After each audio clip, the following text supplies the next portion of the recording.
खुला की रेशो बढ़ रही है। अब क्योंकि हम अपनी बेटी को ये कहते हैं कि परेशान नहीं होना, जो भी होगा देखा जाएगा, तुम बस डट के रहना जरा खैर। हुँ। अब हमारा मैसेज ये है बेटी को। तो दूसरी जो इम्पोर्टेंट चीज़ है वो औरतों की फाइनेंशियल इंडिपेंडेंस है। फाइनेंशियली हम बहुत इंडिपेंडेंट हो गए हैं, स्ट्रांग हो गई हैं, हमने करियर बिल्ड कर लिए हैं अपने, लेकिन हमारा जो फैमिली इंस्टीट्यूशन है वो वीकर हो गया है। इन एनी केस ये बात फोकस रखिए कि आप अगर आप अरेंज मैरिज के लिए जा रहे हैं तो अपने घर वालों को क्लियर कट बताइए कि आपको क्या चाहिए शादी में। पैसा चाहिए, खूबसूरती चाहिए, या कंपेनियनशिप चाहिए।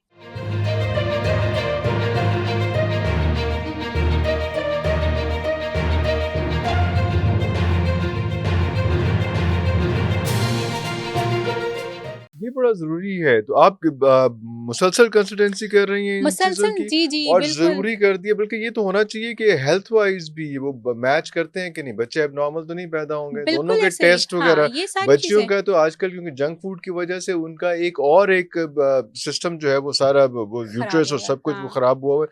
वो सारी चीज़ें भी जो है उनको भी देखना चाहिए। इससे बहुत पहले इम्पोर्टेंट। माएँ जो हैं वो इसको अपनी बच्ची को बचा जाती हैं और बाद में कॉम्प्लिकेशंस बहुत ज़्यादा होती हैं। That is also a crime. I mean you must बहुत, बी हाँ। पासिंग थ्रू दैट बिल्कुल, फेज़ बिल्कुल, एज़ वेल। ये हम सारी चीज़ें जो हैं वो ज़रूर बात करते बात हैं। जो करते ट्रेनिंग हमारी जो हैं। या ट्रेनिंग्स हैं वो मुसलसल ऑनगोइंग प्रोसेस में होती ऑनगोइंग होती हैं। कोई भी बंदा उनको अटेंड कर सकता है, ऑनलाइन भी होती हैं, ऑन साइट भी होती हैं, और इंडिविजुअल काउंसलिंग्स भी हमारी जो है वो हो रही होती ओह हैं। दैट्स लवली, बड़ी जी। ज़बरदस्त बात है उसमें।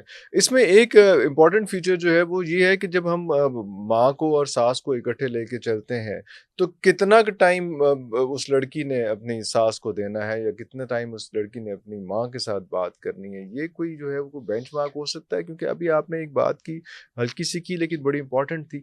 वो पहले ये होता था कि तू तेरा जनाज़ा ही अस्कार तो निकले तो सारा कुछ उसमें, that was very weird statement. लेकिन आज के दौर में हम देख रहे हैं कि वो कहते हैं कि जनाब कोई गालो बर्दाश्त ही नहीं ना करना। छड़ के आ जाई। हाँ, ये दोनों परेशान एक्सट्रीम्स हैं। एक्सट्रीम्स हैं, जब उसने बिल्कुल कहा कि एक्सट्रीम जनाजा ही निकले तो उसका ये मतलब नहीं था नहीं कि था। हाँ, जनाजा ही हाँ, निकले, मतलब है हाँ, कि आप में टॉलरेंस बेरेंस और जो है करनी वो है। हाँ। टेम्परामेंट आपका जरा कूल डाउन होना हुँ, चाहिए। हुँ, हुँ। और जब उसने अब्बा नहीं अम्मा ने कहा कि गालो ही तो छड़ के आ जाए, डजंट मीन कि छड़ के वाकई आ हाँ, जाए। हाँ। कहीं कि कोई नहीं, मतलब हम हाँ, खड़े हैं, साथ ठीक हैं, है, हाँ। लेकिन उसका ये देख मतलब लेंगे, नहीं। मामला फ़हमी कर लेकिन लेंगे। ये जो डाइवोर्स से ज्यादा खुला की रेशो बढ़ रही है। उसकी बहुत बड़ी वजह जो है वो है। कहा जाता है तलाक की रेशो बढ़ गई, नो, हाँ, खुला की रेशो खुला बढ़ की रही है। रेशो बढ़ हाँ। रही एक तो अभी ये वाला फैक्टर जो है। अभी या आपने बताया, क्योंकि अब लड़कियों को ये कॉन्फिडेंस है कि जी अगर मतलब नहीं बनेगी तो माँ-बाप जो हैं वो इसको सँभाल लेंगे, मैनेज कर लेंगे, पहली बात ये है। तो वो दूसरी, एक्सेप्टेंस ही नहीं है, फिर वो पहले ही हाँ, इश्तिहार है कि हाँ, यार नहीं, पहले ही मेरा कि ख़्याल पता, नहीं बन रही, नहीं हाँ, बन रही, हाँ, नहीं बन रही। हाँ, हाँ, पहले वो आपको फर्स्ट 6 मंथ्स में डिटरमाइन हो जाती हैं चीज़ें कि कैसे आगे चलनी है, लाइफ लाइफ होगी कैसे। First 6 months are more than enough to have this idea.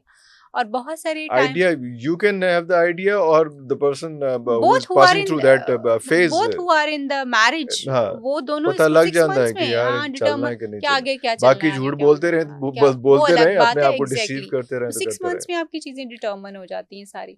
और उसमें जो इम्पोर्टेंट चीज़ जो है कि जी जनाजे वाली बात है कि जी अब क्योंकि हम अपनी बेटी को ये कहते हैं कि परेशान नहीं होना, जो भी होगा देखा जाएगा, तुम बस डट के रहना जरा खैर। हुँ। अब हमारा मैसेज ये है बेटी को। दूसरा जो एलिमेंट है ना, आप देखें पिछले घर जो बस गए हैं ना, बहुत ज़्यादा अक्सर लोग ये सवाल करते हैं कि जी पिछली माएँ क्यों बस गईं? पिछली ये चीज़, उसकी बहुत बड़ी वजह एक फाइनेंशियल डिपेंडेंस थी। फैमिली सिस्टम था। फाइनेंशियल डिपेंडेंस आप देखें कि औरत अब से ये पिछली एक जनरेशन आप पीछे चले जाएँ, ये मिलेनियल्स जो हैं, हम लोग जो हैं, हमसे पहले हमारी माएँ कितना काम करती थी, वो तो सब लोग घर बैठ के घर बैठे थे। अब्बा की कमाई हम लोग हुँ, खाया करते हुँ। थे। तो वो एक बहुत मेजर फैक्टर है घरों का बसाने का उस जनरेशन में। दूसरा जो एक फैक्टर था ना, वो फैमिली बहुत एक इम्पॉर्टेंट चीज़ थी। उस वक़्त हस्बैंड और वाइफ का रिलेशनशिप इतना फ़ोकस नहीं होता था। उस वक़्त फैमिली रिलेशनशिप बहुत फ़ोकस होता था। ये ओके। अब नई जो जनरेशन है हमारी, उसका ये चेंज है कि अब फीमेल्स को जैसे मैंने कहा कि सिखाया जाता है कि डरना नहीं है, परेशान नहीं होना, जो होगा देखा जाएगा, कर लेंगे मैनेज। एक ये तालीम है। दूसरी और तालीम मैनेज उसकी होता कोई नहीं फिर। नहीं होता, नहीं होता, क्योंकि पहले ही आपने कह दिया ना कि हुँ, मैनेज तो देख लेंगे। देख लेंगे। तो दूसरी जो इम्पोर्टेंट चीज़ है वो औरतों की फाइनेंशियल इंडिपेंडेंस है।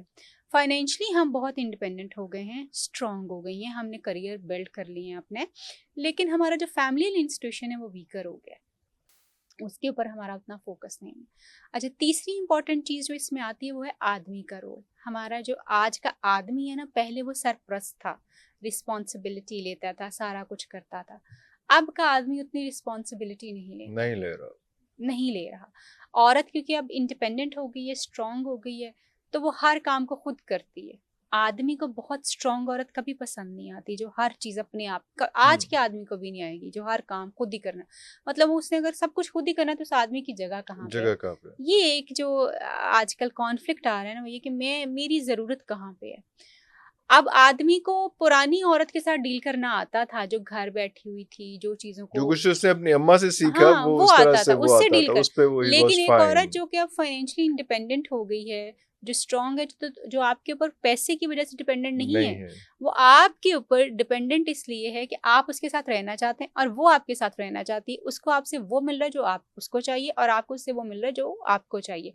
Family is a secondary thing So now, that has become a business kind of a deal. Not business, a purely emotional bond which is not being there. नहीं वही ना, ये बिजनेस शुरू डील में, हो गई ना, नहीं इमोशनल नहीं नहीं, नहीं इमोशंस अगर खत्म हो गए हैं नहीं इस नहीं नहीं, इमोशन नहीं खत्म हुए।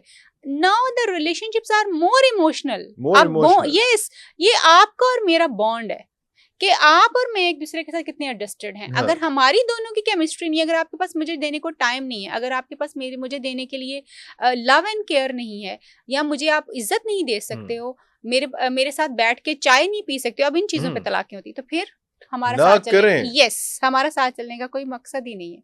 वाई? क्योंकि फाइनेंशियल इंडिपेंडेंस है ना, वो तो मसला ही कोई नहीं रहा। वो मसला नहीं रहा। अब सिर्फ कंपेनियनशिप मसला है। अगर हम कंपेनियन बन सकते हैं, विल स्टिक टुगेदर, और अगर हम नहीं बन सकते तो हम नहीं तो रहेंगे। डील हुई ना जी, ये तो फिर इन ये एनी केस ये निकाह तो ना हो तो डील हुई तो। नहीं, ये मैं इस चीज को अब थोड़ा सा और तरह से देखती ओके। हूँ।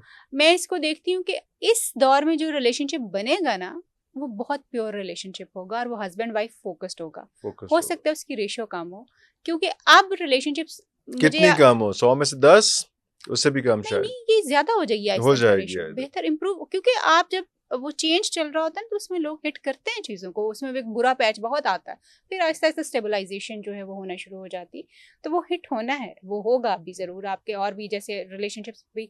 अब तो लोग शादी की तरफ नहीं आ रहे हैं, आपका एक बड़ा चैलेंज ये है कि उनको लगता है कि शादी क्यों करेंगे, या बच्चों की तरफ नहीं आ रहे, अडॉप्ट बच्चों, कर लेते हैं बच्चे, हाँ उसमें बिल्कुल, इस वो तरह कहते का हो हैं रहा क्यों होता है हम उसमें, हाँ, करें। क्यों करें। तो ये अभी इस जनरेशन के बहुत सारे चैलेंजेस हैं, जो कि हमारी पास्ट मैरिजेस जो थी उनसे ट्रांसफर हुआ है। ये वो सारी चीजें जो इस जनरेशन ने उसको निगेट कर दिया है कि हम नहीं कबूल करेंगे, जो पीछे हुआ था। लेकिन कोई अच्छा फॉर्मेट भी उन्होंने इम्प्लीमेंट नहीं किया। एक तो नेगेट नहीं, कर देना तो कोई हाँ, बात नहीं, नहीं, खैर है, उसके बेहतर चीज नॉट ले आए येट इसमें। रिलेशनशिप्स में नेगेट कमिटमेंट कर नहीं दिया, है। लेकिन कहाँ हाँ, पहुंचना है वो किसी को फुल नहीं एक्सपेरिमेंटेशन, पता। फुल एक्सपेरिमेंटेशन और ये पूरी एक नस्ल इस तरह से इसकी भेंट चढ़ जाएगी, चढ़ जाएगी, चढ़ गई है, बल्कि चढ़ चढ़ गई, गई है उसमें। एग्जैक्टली, चढ़ गई है। आपका क्या रोल है इसमें? हमारा रोल सिर्फ ये है ख्वार कि हो रही प्लीज हैं? ठहरो रिलेशनशिप्स ठहरो बनाते ठहरो। वक्त ये इस बारे में बहुत क्लियर रहें कि आपको चाहिए क्या रिलेशनशिप में, और फिर बजाय इसके कि आप 2 4 6 महीने बाद अपना रिलेशनशिप खत्म करें, पहले ही आप किसी ऐसे बंदे को चूज कीजिए, क्योंकि बड़ा इंपॉर्टेंट है। आप आंखें बंद कर लेंगे, आपकी मर्जी है, आप आंखें खोल लेंगे तो शायद चीज़ें बेहतर हो सकती हैं। हम कहीं ना कहीं हमारे यहाँ पे अब लव मैरिजेस ज़्यादा होती हैं और अरेंज मैरिजेस कम है, मगर हैं ज़रूर अभी भी।